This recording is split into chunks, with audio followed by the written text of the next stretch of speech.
with partners like HCL Tech, they can ease the GCC's entry into the India, make connections with institutions like IIT Kanpur. We have the office led by Professor Raja, which is focused towards facilitating such connections.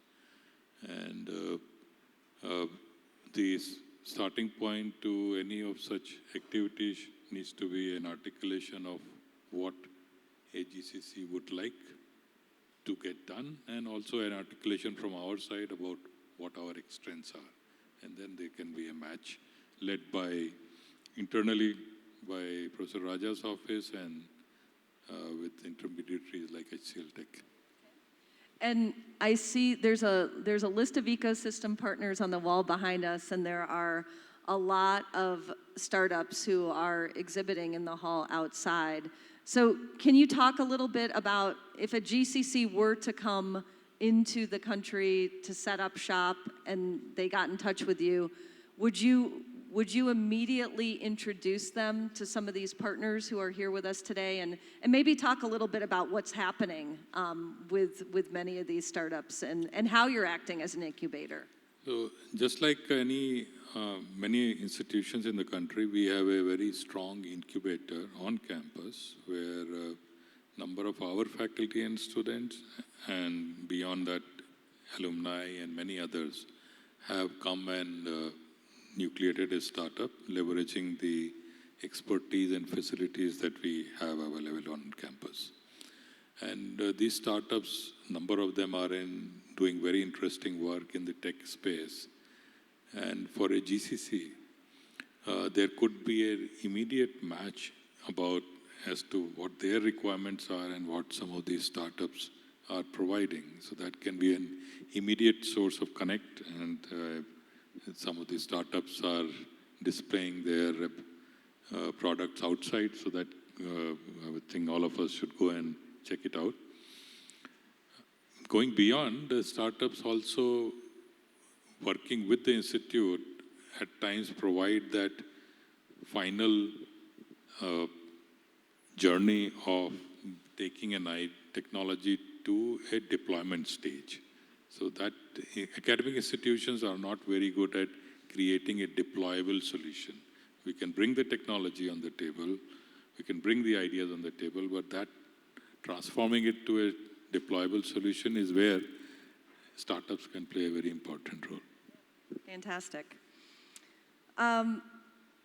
Swapan, turning intent into outcomes is where many partnerships lose momentum. How would you structure and govern a GCC, IIT, IT services relationship to keep it on track and delivering results? Where's the accountability, and how do you make sure there's teeth in the relationship? Sure, but just before I go there, Jill, and at the risk of the buzzer going off, but to just adding on to the point around what can be done, or where can IIT or an academic institution come and play this role, I think particularly at this point of time, from our experience in the outsourcing industry and working with large enterprises, there is very clearly a shift from requiring services to actually requiring products. I'm sure all of you in the GCC side would be aware of this, is that people are looking for a way of working which is more product-oriented than service-oriented, right? Now, why am I bringing it up? Is because typically India as a country has always looked at it from being services, and we as service providers are service providers, right? But what you need today is that product mindset. If you go to IIT Kanpur, right? I mean, and I can go back 40 years and think about it, right? We didn't have service in mind. We only had a product in mind, right? So it's very ironical, actually, right? When you study engineering and when you are part of a technical course, you're actually thinking product. And then when you're going in real life and working in the industry, it's about services, right? So what I'm trying to emphasize and bring out is that if we go to an academic institution of the like, and especially IIT Kanpur, making that shift, starting with a product journey, will be much faster. right? I think you can use several things over there, but first of all, it is the mindset, right? So the professors, the students who will come at play, they will come with that product mindset, and then it can spread around in our organization or in the GCC that you are. Where can HCL Tech, or how can HCL Tech make this happen better? I think clearly the most important role that we can play and how we would play it is to establish a very strong systematic way of doing this, right? You can call it governance or you can call it program management, whichever way it is. But what we would do is, and we've been already onto this journey thinking about this for a little while, is, see, all of this will sit at the intersection of multiple things. You need domain capability, you need technology capability, you need a degree of scale, you need very robust and meticulous program management, right? Now, all of these four things are something that we dabble with very, very regularly. Most service providers, and especially in HCL Tech, we are organized with, you have center of excellences, you have delivery units, you have sales and solutions organizations. So what we would be doing, Jill, is to look at people not from delivery units, but actually from our center of excellences and the industry domains. You know, depending upon which area we are working, we will take people who can understand what's happening at a practitioner level, right? And then be able to both guide as well as manage those products. So essentially establish very strong governing bodies which cut across IIT Kanpur, HCL Tech, and the respective GCCs. I would even say that it may not be one GCC. You know, it could be a set of GCCs depending upon what problem we are trying to solve, right? And we accordingly get some of these people from our side.